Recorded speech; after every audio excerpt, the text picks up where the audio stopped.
నమస్తే. అమరావతి న్యూస్‌కు స్వాగతం. నేను రాజేశ్వరరావు. కృష్ణా జిల్లా బంటిమిల్లి మండలంలోని అత్తమూరు గ్రామంలో మన ఈ దేవరవాడ అనే ఒక ఇది ఉంది కాలనీ. ఈ కాలనీలో సరిహద్దు వివాదం జరిగి చాలా అంటే దాదాపు నెల రోజులు అవుతున్నా కానీ వీళ్ళకి ఎలాంటి పరిష్కారం చూపకుండానే పూర్తిగా రోడ్డు మీద లాగేశారని చెప్పేసి వీళ్ళు బాధితులు గగ్గోలు పెడుతున్నారు. ఈ విషయం మీద మనం వాళ్ళతో మాట్లాడితే వాళ్ళు ఒక పేపర్ కటింగ్ కూడా చూపిస్తే మనకు కొంచెం సందేహం కలిగింది. ఏమని, విలేకరుల మీద దాడి జరిగితే అసలు మీడియాలో ఇంతవరకు ఎవరికి తెలియదా? కృష్ణా జిల్లా బంటిమిల్లి మండలంలో జరిగినా కానీ, ఇటు మచిలీపట్నంలో జరిగినా కానీ ఈ రెండు పక్కపక్కలే ఉంటాయి కాబట్టి ఇటు వాళ్ళకి అటు వాళ్ళకి వీళ్ళకి కూడా పూర్తి తెలిసిపోతాయి. అలాంటిది ఒక విలేకరు మీద దాడి జరిగితే ఇంతవరకు తెలియపోవడం ఏంటని చెప్పి దీని మీద పూర్తి విచారణ చేసి అసలు ఏం జరిగిందో కనుక్కునే ప్రయత్నం చేస్తే చాలా విషయాలు బయటకు వచ్చినాయి. అదేంటి చూద్దాం. అది సీనియర్ జర్నలిస్టుపై దాడి ఖండించిన ఏపీడబ్ల్యూజే. విలేకరుల మీద దాడి జరిగితే ఖచ్చితంగా ఖండించాలి. అవసరమైతే దానికోసం యూనియన్లకు అతీతంగా కూడా మనం పోరాడాలి. కానీ మనం ఎవరి కోసం నిలబడుతున్నాం? తప్పు చేసిన వాళ్ళ కోసమా, లేకపోతే నిజమైన బాధ్యతల కోసమా? ఒక్కసారి ఈ జర్నలిస్ట్ యూనియన్ తరపున వచ్చి వీళ్ళ కోసం నిలబడ్డ ఎవరైతే నాయకులు ఉన్నారో ఒక్కసారి నేను చూపించే విజువల్స్ కానీ వాళ్ళ వాళ్ళ దగ్గర నుంచి మనం సేకరించిన ఆధారాలు కానీ ఏవైతే ఉన్నాయో ఇవన్నీ మీరు విన్న తర్వాత, మీరు చూసిన తర్వాత మనం తప్పుని ఖండిస్తున్నామా, లేకపోతే తప్పు చేసిన వాళ్ళకి అండగా నిలబడుతున్నామా అనేది ఒకసారి ఆలోచించుకోండి. ఇదేంటంటే అంతా కూడా ఏపీడబ్ల్యూజే నాయకులు ఎస్పీ గారితో మెమరాండం ఇచ్చారు. మెమరాండం ఇచ్చి దాంట్లో ఏం చెప్తున్నారంటే, జర్నలిస్ట్ కుటుంబానికి న్యాయం చేయాలంటూ ఎస్పీని కలిసిన యూనియన్ నాయకులు, విచారణ జరిపించి ఖచ్చితంగా న్యాయం చేస్తామంటూ హామీ ఇచ్చిన ఎస్పీ నిర్ణయం పట్ల హర్షం వ్యక్తం చేసిన యూనియన్ నాయకులు. ఎస్పీ గారు ఏం నిర్ణయం తీసుకున్నారు? అప్పుడే హర్షం వ్యక్తం చేయటానికి బంటిమిల్లి నవంబర్ 3వ తారీఖున ఆంధ్రపత్రికలో వచ్చింది. ఇది బంటిమిల్లి మండలం అత్తమూరు గ్రామానికి చెందిన సీనియర్ పాత్రికేయుడు సిహెచ్ మల్లికార్జునరావుపై దాడి చేసిన నిందితులపై తక్షణమే చర్యలు తీసుకోవాలని ఏపీడబ్ల్యూజే నాయకులు డిమాండ్ చేశారు. బంటిమిల్లి సీనియర్ జర్నలిస్టు మల్లికార్జునరావుపై సరిహద్దుదారులు చేసిన దాడిని ఖండిస్తూ సోమవారం ఏపీడబ్ల్యూజే ఆధ్వర్యంలో యూనియన్ నాయకులు బాధితుడు మల్లికార్జునరావుతో కలిసి జిల్లా ఎస్పీని కలిశారు. జరిగిన ఘటనపై సమగ్ర విచారణ జరిపించి దాడికి పాల్పడిన వారిపై చట్టపరమైన చర్యలు తీసుకోవాలని ఎస్పీని కోరారు. దీంతో ఎస్పీ విద్యాసాగర్ నాయుడు బాధితుడు మల్లికార్జునరావుకు జరిగిన విషయంపై వివరణ కోరగా, మల్లికార్జునరావు మన సరిహద్దుదారుడు అయిన భీమవరపు వెంకటేశ్వరరావు అతని అనుచరులు తన స్థలంలోకి చొరబడి అక్రమంగా ప్రహరీ గోడ కట్టడం చేపడుతుండగా అడ్డుకోవడం జరిగిందన్నారు. భీమవరపు వెంకటేశ్వరరావు తనకు మధ్య జరుగుతున్న వివాదంపై తాను కోర్టు నుండి ఇంజక్షన్ ఆర్డర్ తీసుకురావడం జరిగిందన్నారు. వెంకటేశ్వరరావు కుటుంబ సభ్యులతో పాటు అతని అనుచరులు సెప్టెంబర్ 3వ తేదీన తన స్థలంలోకి ప్రవేశించి గోడ నిర్మాణం చేపడుతుండగా అడ్డుకోవడం జరిగిందన్నారు. దీంతో వెంకటేశ్వరరావు అతని కుటుంబ సభ్యులు అనుచరులు కలిసి తనతో పాటు తన భార్యపై కర్రలతో, రాడ్డులతో దాడి చేసి విచక్షణారహితంగా దాడి చేయడం జరిగిందని ఆవేదన వ్యక్తం చేశారు. తీవ్రంగా గాయపడిన తాను మచిలీపట్నం సర్వజన ఆసుపత్రిలో చేరి చికిత్స పొందుతుండగా వెంకటేశ్వరరావు కుటుంబ సభ్యులు ఆసుపత్రిలో బెడ్పై ఉన్న తనపై మరలా దాడి చేసి కొట్టడం జరిగిందని కుమిలిపోయారు. అంటే ఈ వెంకటేశ్వర అన్నది అంటే ఆ సరిహద్దుదారుడు ఎవరైతే ఉన్నారో అతని కుటుంబ సభ్యులు ఈయన ఆసుపత్రిలో చికిత్స పొందుతుంటే ఆసుపత్రిలో కూడా బెడ్ మీద ఉండగానే అతను వెళ్ళి దాడి చేశారంట.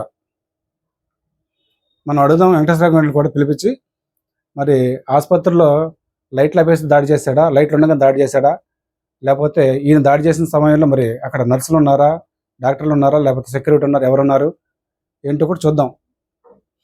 అలాగే జరిగిన ఘటనపై బట్టబిల్లి పోలీస్ స్టేషన్లో ఫిర్యాదు చేయగా పోలీస్ స్టేషన్ అధికారి తాను ఇచ్చిన ఫిర్యాదుతో పాటు తనపై దాడి చేసిన ప్రత్యర్థులు ఇచ్చిన ఫిర్యాదును సైతం స్వీకరించి తనపై కూడా కేసు నమోదు చేసినట్లు తెలిపారు. ఇదిలా ఉండగా తనతో పాటు తన కుటుంబ సభ్యులపై దాడి చేసిన అనుచరులపై పోలీసులు ఈనాటి వరకు చర్యలు తీసుకున్న దాఖలాలు లేవంటూ ఎస్పీ తెలిపారు. మల్లికార్జునరావు వివరణ విన్న ఎస్పీ వెంటనే స్పెషల్ బ్రాంచ్ సీఐకు మల్లికార్జునరావు ఫిర్యాదును అందజేసి జరిగిన ఘటనపై సమగ్ర విచారణ జరిపించి తనకు నివేదిక అందజేయాలని ఆదేశించారు.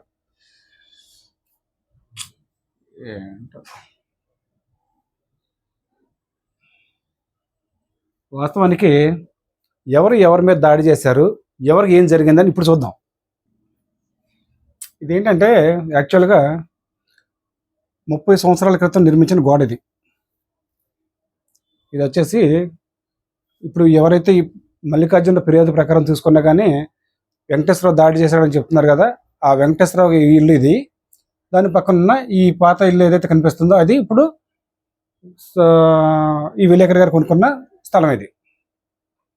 ఈ రెండింటికి మధ్యన ఉన్న ఈ గోడ ఏదైతే ఉందో ఇది పాత గోడ, 30 సంవత్సరాల క్రితం కట్టింది. వాళ్ళు అంటే ఈ స్థలం గల వాళ్ళు వీళ్ళు కలిసి అప్పుడు అంతవరకు నిర్మించుకున్నారు. ఆ తర్వాత ఏమైందంటే ఊర్లో అందరూ బలం తోలుకుని ఒక్కొక్కటి ఏంటంటే పోసుకోవటం వల్ల గోడ కిందకి వెళ్ళిపోయింది. గోడ కిందకి వెళ్ళిపోవడం వల్ల ఏంటంటే వీళ్ళు ఏమనుకున్నారు, గోడ ఎక్కడో ఉండిపోయింది, మనం మట్టి తోలుకున్నా కానీ ఇదంతా కూడా పక్క వెళ్ళిపోతుంది కాబట్టి గోడ కొత్తగా నిర్మించుకుందాం అనుకున్నారు. వాళ్ళు చేసింది అది ఎక్కడి నుంచి స్టార్ట్ అయింది. గోడ నిర్మించుకుందాం అనుకున్నప్పుడు వీళ్ళు ఏం చేశారు, ఉన్న గోడని అట్లాగే కాకుండా మరి సరిహద్దులతో వివాదం మారదానికి అని చెప్పేసి ఒక బెత్తడు వీలైపుకి జరుపుకొని వీళ్ళు గోడ కట్టుకోవడం జరిగింది. ఇదంతా కూడా ఎందుకు చెప్తున్నానంటే అక్కడికి వెళ్ళి చూసి చెప్తున్నాం. అయితే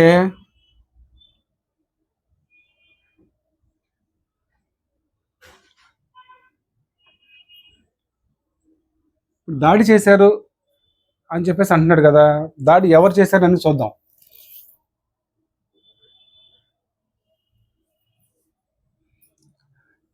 ఇప్పుడు మల్లికార్జునరావు జర్నలిస్ట్ ఎవరైతే ఉన్నారో ఆయన తనకు సంబంధించిన విలేకరులందరినీ వేసుకుని ఎస్పీ గారి దగ్గరికి వెళ్ళి, అయ్యా నాకు అన్యాయం జరిగిపోయింది, ఖచ్చితంగా అటీపోళ్ళని అరెస్ట్ చేసి లోపలేసేయండి అంటారు. మరి నీకు ఏదైతే ఉన్నాయో అక్కడ ఫోటోల్లో కానీ తర్వాత హాస్పిటల్ కానీ అన్నీ కూడా సేకరించాము. ఎక్కడ కూడా నీకు దెబ్బలు తగిలినట్టు కానీ లేకపోతే కనీసం ఫ్రాక్చర్ అయినట్టు కానీ ఎక్కడ కూడా రిపోర్ట్లు రాలా. నువ్వు దాడి చేసిన వాళ్ళలో ఇద్దరు తలకాయలు పగిలినాయి. ఇద్దరికి తలకాయలు పగిలిపోయి తలకాయలు పగలగొట్టి అటెంప్ట్ మర్డర్ కేసులో ఉండగా నువ్వు వెళ్ళి హాస్పిటల్లో జాయిన్ అయ్యి మళ్ళీ ఎస్పీ గారి దగ్గరికి వెళ్ళి ఎస్పీ గారికి కూడా తప్పు దోవ పెట్టుతున్నారా? ఎంతవరకు కరెక్ట్ అండి? ఒక్కసారి చూడండి, దాదాపు ఇక్కడ 9 కుట్లు పడ్డాయి. మోర్ దెన్ 6 అంటే 6 కుట్లు దాటితే ఏదైనా అయితే కనుక ఖచ్చితంగా అది గ్రేవ్ ఇంజురీ కింద వస్తుంది. మరి ముసలాయన్ని దాదాపు 65-70 సంవత్సరాల వయసు ఉంటుంది దీనికి. ముసలాయన్ తలకే పాల్గొట్టావు కదా, మరి దీన్ని ఏం చేయాలి? నీకు ఏమీ కాకుండానే అంతమందిని వేసుకెళ్ళి అయ్యా నాకు అన్యాయం జరిగిపోతుంది అటేపాళ్ళు అర్జెంట్గా అరెస్ట్ చేసి లోపల వేసేయండి అంటున్నావు. మరి మిమ్మల్ని ఏం చేయాలి? ఇది చూడండి ఒకసారి. హాస్పిటల్లో ఆ ముసలాయనకి కుట్లు వేస్తున్న సమయంలో, హాస్పిటల్లో వైద్యం చేస్తున్న సమయంలో ఇదిగోండి ఇక్కడి నుంచి ఇక్కడ దాకా జరిగింది. ఇంత జరిగినా కూడా వీడికి ఏం జరగలేదు అన్నట్టుగా చూపిస్తూనే ఇంత తలకాయ పగిలి కుట్లు వేయించుకుని కట్లు కట్టుకుని హాస్పిటల్లో పడుకున్న వాళ్ళు మళ్ళీ దాడి చేశారు హాస్పిటల్ బెడ్ మీద. ఉన్నాయి ఆ రిపోర్ట్లు కూడా వస్తే చూపిస్తా.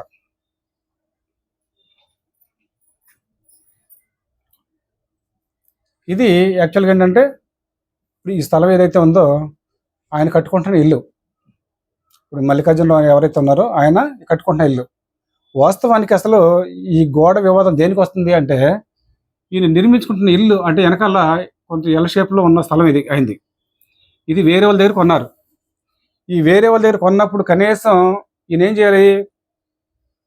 ఇళ్ల స్థలమే కాదు, ఏదైనా మనం ఒక పొలం కొనుక్కున్నా ఒక ఇళ్ల స్థలం కొనుక్కున్నా ఏది కొనుక్కున్నా ఏం చేస్తామంటే పొలం అయితే ఏమంటాం మనం కాడికట్టు సరిహద్దుదారులు ఎవరైతే ఉంటారో వాళ్ళు పిలిపిస్తాము. వాళ్ళతో పాటు 2-3 పెద్ద మనుషులు కూడా పిలుచుకుంటాం.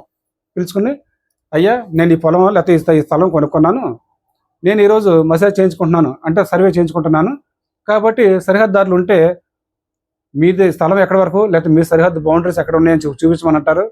లేదా బౌండరీస్ ఉంటే కనుక ఆ బౌండరీస్ ఓపెన్ చేసి ఇక్కడి నుంచి ఇక్కడ దాకా నా స్థలం ఉంది కాబట్టి ఇదిగో నేను ఇక్కడ పాతుకుంటున్నాను అని చెప్తే ఏమవుతుందంటే ఎవరికి ఇబ్బందులు ఉండవు. అటు వాళ్ళకి కానీ ఇటు వీళ్ళకి కానీ ఎవరికి కూడా ఇబ్బందులు ఉండవు. ఇక్కడ ఏం జరిగింది, వీళ్ళు 30 సంవత్సరాల నుంచి ఈ ఇంటికాళ్ళు 30 సంవత్సరాల నుంచి ఇక్కడ ఉంటేనే, అంటే 3 తరాలు, దాదాపు 3 తరాల నుంచి వీళ్ళు ఉంటున్నారు. ఈ రోజు అంటే దాదాపు ఇతను ఫిర్యాదులో పేర్కొన్న ప్రకారం చెప్తున్నా. ఇతని ఫిర్యాదులో ఏమన్నాడు, 3 నెలల క్రితం స్థలం కొన్నా అన్నాడు. నీకు 3 నెలల క్రితం స్థలం కొంటే నీకు బౌండరీస్ అప్పచెప్పి నీకు అంటే సర్వే చేసి అప్పచెప్పిందా?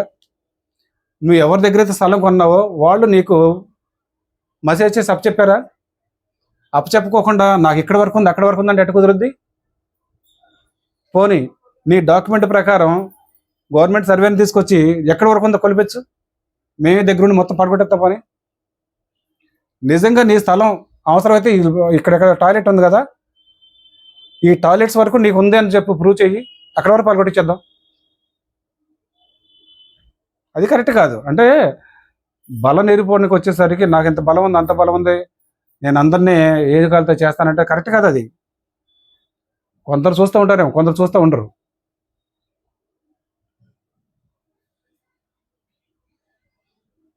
వీళ్ళు యాక్చువల్గా ఏంటంటే నాకు చూపించే కదా, ఈ 30 సంవత్సరాల క్రితం కట్టిన బేస్ అంటే మా గ్రౌండ్ లెవెల్ ఉన్న వర్స్ కట్టుకున్న గోడ ఏదైతే ఉందో దాన్ని పడగొట్టేసి ఈ గోడ కట్టుకున్నారు. వాళ్ళు కట్టుకున్న తర్వాత ఏమంటాడు అతను, ఈ గోడ నాది ఇక్కడ దాకా ఉంది అంటాడు.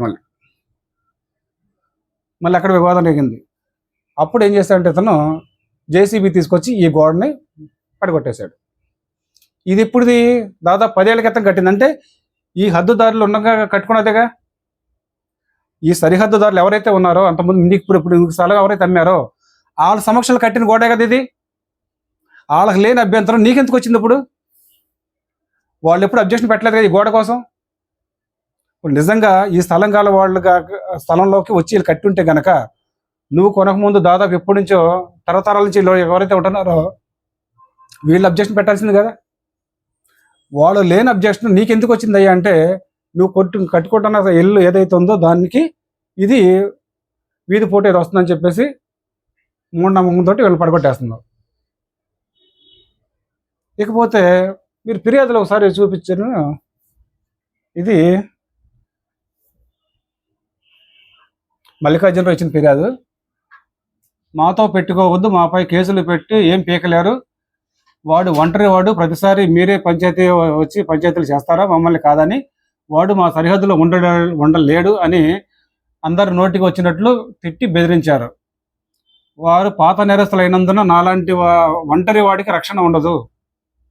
మీరు ఒంటరివారు, మీరు ఎంత ఒంటరివారు ఇప్పుడు చూపిస్తాను చూడండి.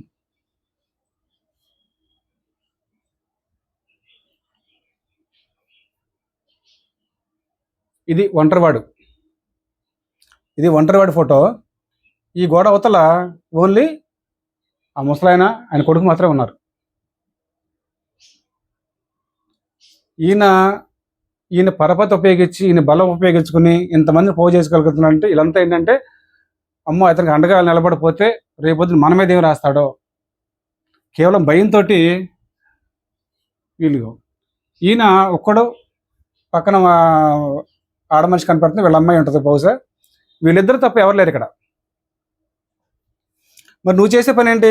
జేసీబీలు తీసుకొచ్చి ఇంత లోతును తవ్వేస్తే ఈ గోడ పడిపోయింది, గోడ పడగొట్టావు. పడిపోవటం కాదు, గోడ జేసీబీతో పడగొట్టావు. మరి ఎస్ఐ గారు కనీసం దీని మీద ఇంతవరకు ఏమన్నా కేసు కట్టారా? కౌంటర్ కేసు కట్టినట్టు ఉండరు బహుశా. అయితే ఎఫ్ఐఆర్ ఇప్పుడు ఈ రోజు వరకు ఘటన జరిగిన దాదాపు నెల పైన అవుతుంది. ఈ రోజు వరకు కూడా కనీసం వీళ్ళకి ఎఫ్ఐఆర్ కూడా చేతికి ఇవ్వాల. ఎస్పీ గారు ఒకసారి ఈ వీడియో చూస్తుంటే కనుక ఒక్కసారి అర్థం చేసుకోండి ఎవరు బాధితులు అనేది. 10 మందిని వేసుకొచ్చేసి మిమ్మల్ని కలిసేస్తే అతను బాధితుడు కాదు. నిజమైన బాధితుని గుర్తించండి. నిజమైన బాధితుడు ఎంత బాధపడుతున్నాడో, అతనికి ఎవరు అండలేక కనీసం వీళ్ళ గోడ పడగొట్టి ఎంతమందిని వేసుకొచ్చేసి గోడ పడగొట్టేస్తుంటే ఏం ప్రతిఘటించలేని స్థితిలో ఉన్నారు వాళ్ళు. గోడ పడగొట్టేసిన తర్వాత వాళ్ళకు అంటే వాళ్ళ యొక్క ఆవేశం ఆపుకోలేక ఏదైనా తిడితే తిట్టుండొచ్చు. దానికి ఇతను చేసిన పని ఏంటంటే ఇద్దరు తలకాయలు పడగొట్టాడు. అర్జెంటుగా అరెస్ట్ చేసి లోపల వేయాలని అంటున్నారు కదా, అరెస్ట్ చేయాల్సింది వీళ్ళని కాదు, ఎవరైతే ఈయన ఉన్నారో ఈ స్థలం గల వ్యక్తి ఆయన చేయాలి. మరి ఈ ప్రాపర్టీ డ్యామేజ్ చేసినందుకు ఏం కేసు కట్టారు?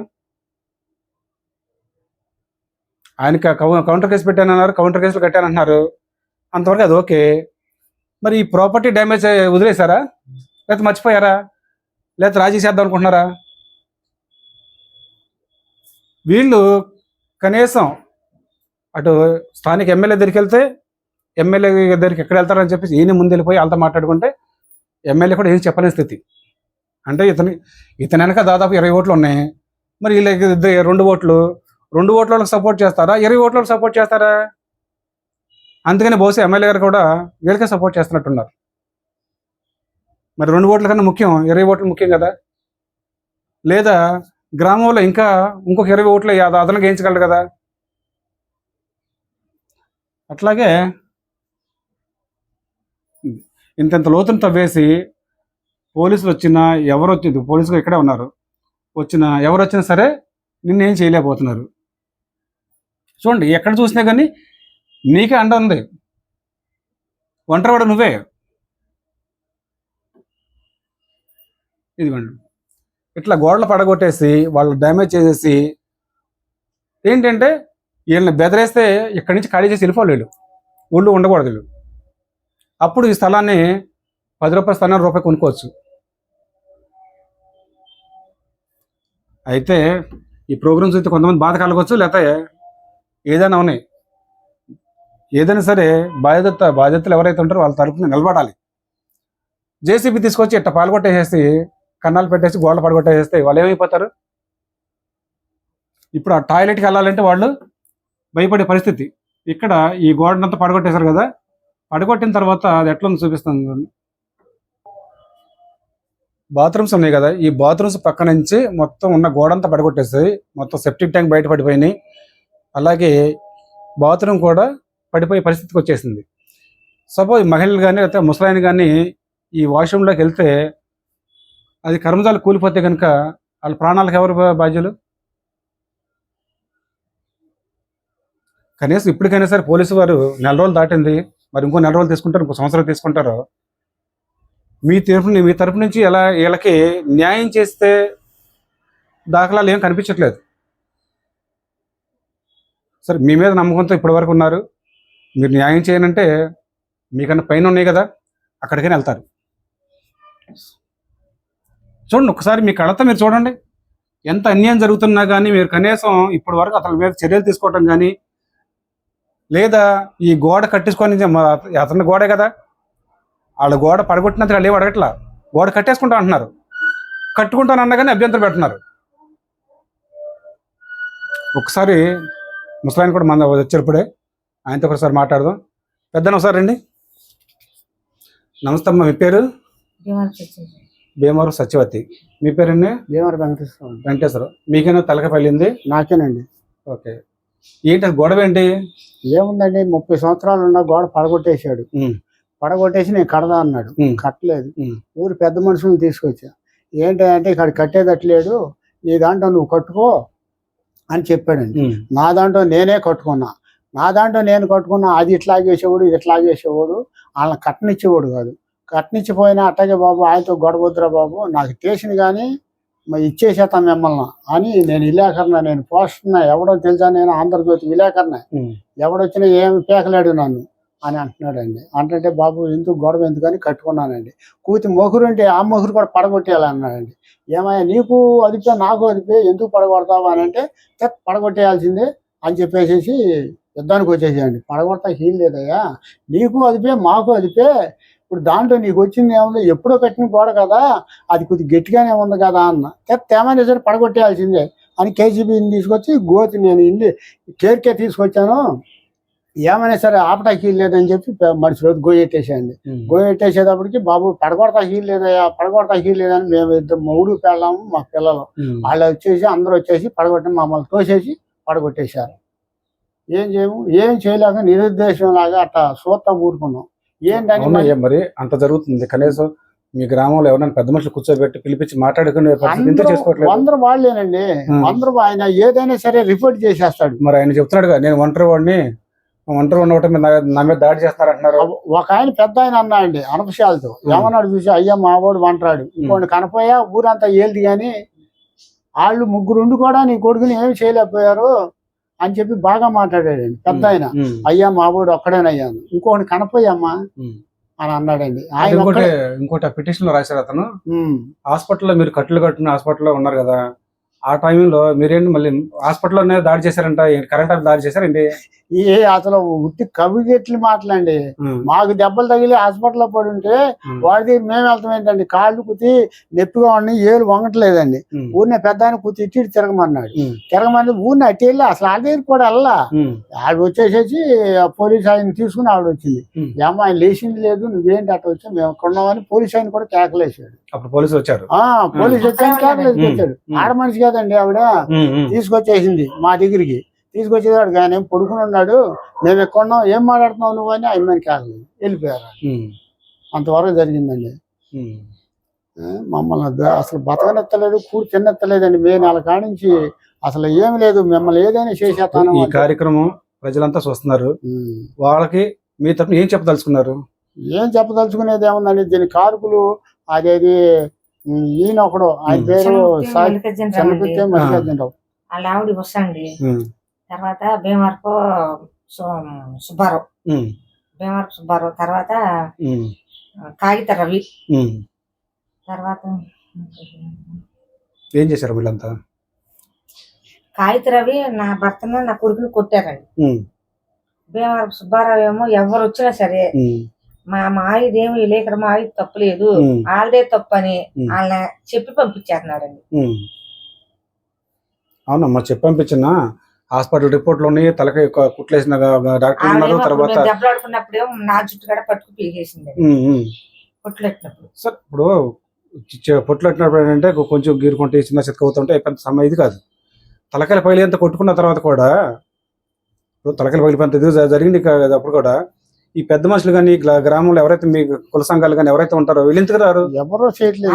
ఆయన విలేకరు, ఆయన ఏదైనా చేసేస్తాడు, ఆయన ఏదైనా చేసేస్తాడు. ముందే అడిగాడండి, ఆయన కొంటమే అన్నాడు, నాకు ఆ బాత్రూమ్ కాడికి ఇచ్చేసి వచ్చు కదా అని అన్నాడు. అదేంటి మనలో అన్నమాట.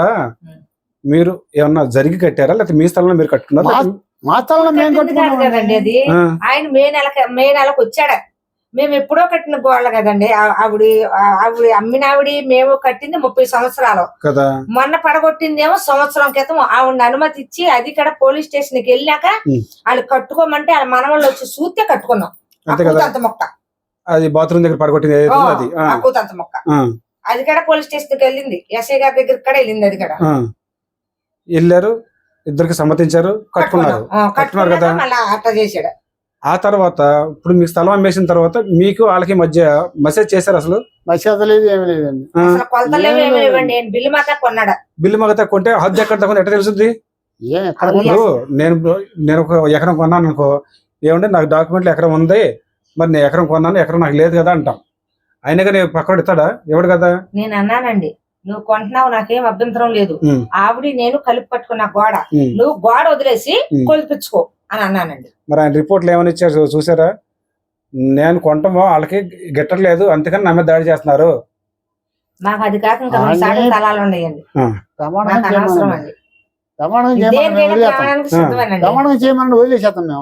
ఇప్పుడు నేను ప్రోగ్రామ్ కూడా అదే చెప్పాను, ఒకవేళ నీకు ఇక్కడ దాకా నిరూపించి అక్కడ దాకా మేము దగ్గర పాల్గొని అంతే కదా. ఏముంది, ఆయన ఇప్పుడు వచ్చాడు, మేము 3 తరాలు మట్టి ఉంటున్నాం, నా కొడుకుతో 4వ తరము. ఆయన ఎక్కడికంటే ఎక్కడికి చెల్లుద్దా? పాతోళం మేమంటే గోడలు ఉండేవి కదా, ఇప్పుడు కట్టిన గోడలు కదా, ఆ గోడ ప్రకారంగా ఉండాలి కదా. ఆయన వచ్చినాడు గోడ తప్పించుకుని కొలుచుకోవాలి, అక్కడికి డబ్బులు ఇచ్చుకోవాలి, అవునా కదా. ఆవిడ చెప్పిందని మా ఇంట్లో మధ్యలో గుమ్మాన్ని కాడికి వచ్చేద్దానంటదే, గుమ్మం కాడికి ఉందంటదే, పడగొట్టేస్తాడండి. మీకు న్యాయమైన ఎట్ట చెల్లుద్దమ్మా? మరి అట్టగే ఉంది కదండి ఇప్పుడు. అట్టాగే చేశాడండి. అట్టగే చేశాడు. ఏం లేదండి, నోరు లేదన్నట్టు అతను ఒంటరిగాడు కదా. వంటరు కూడా కనపడుతుంది కదండి మీకు. మా తరపున ఎవరన్నా ఉన్నారా? అసలు మీరు అందుకనే మీరు చూస్తారు బాబు అని చెప్పి మేము ఊరికే ఆయన ఇసుకెత్తుకుంటున్నాడు, మేము ఇసుకెళ్ళిపోతుంది కదా అని ఊరికే రేకులు అడ్డం పెట్టాం. రేకులు పెట్టారు. రేకులు అడ్డం పెడితే వచ్చేసేసి ఆయన అదే కాగిత రవి అంటున్నాం చూసారా, బండి వేసుకుని వెళ్ళి ఆ రవిని తీసుకొచ్చి మేము పాచిన గడ మొక్క లాగేసి నా కొడుకుని నా భర్తనే కొట్టించాడండి. గడతోనే కొట్టింది. మీద నుంచి గడెచ్చుకుని ఎట్ట అందుకున్నాడు. మూడవది మా పెద్ద పిల్లడు కూడా అందేసేది, నేను పట్టుకున్నా. ఒక తోపు దోసేటప్పుడు గోతులు పడిపోయాను. ఇది హాస్పిటల్ డిశ్చార్జ్ సమ్మరీ. అయితే దీంట్లో కూడా చూడొచ్చు ఒకసారి. Laceration over partial region of head 5 centimetres. 5 centimetres head injury అయిందని చెప్పి క్లియర్ కట్ గా డాక్టర్ ఇచ్చిన రిపోర్ట్, అంటే డిశ్చార్జ్ సమ్మరీలో. ఎవరికి ఇది? వెంకటేశ్వరరావు, భీమవరపు వెంకటేశ్వరరావు. తర్వాత ఇంకొక అతను ఉన్నారు, రజనీ కుమార్, కూడా అదే విధంగా జరిగింది. అంటే హాస్పిటల్ రిపోర్ట్ ప్రకారం కూడా వీళ్ళిద్దరికి ఇంజూరీ అయినాయి, హెడ్ ఇంజూరీ బలంగా అయినాయి. మరి ఇంత బలంగా జరిగింది కానీ విచారణ చేయకోకుండా, కనీసం ఎఫ్ఐఆర్ ఇవ్వకోకుండా ఎన్ని రోజులు తిప్పించుకుంటారు? ఎస్పీ గారు ఒక్కసారి ఈ కేసును పూర్తిగా పరిశీలించండి. కావాలంటే నా ఎగురున్న ఎవిడెన్స్ అన్నీ కూడా మీకు ఫార్వర్డ్ చేస్తాం, మీకు పంపిస్తాము. బాధితుల పక్షాన్ని నిలబడి వాళ్ళకి అండగా ఉండి వాళ్ళకి న్యాయం జరిగేలా చూడండి.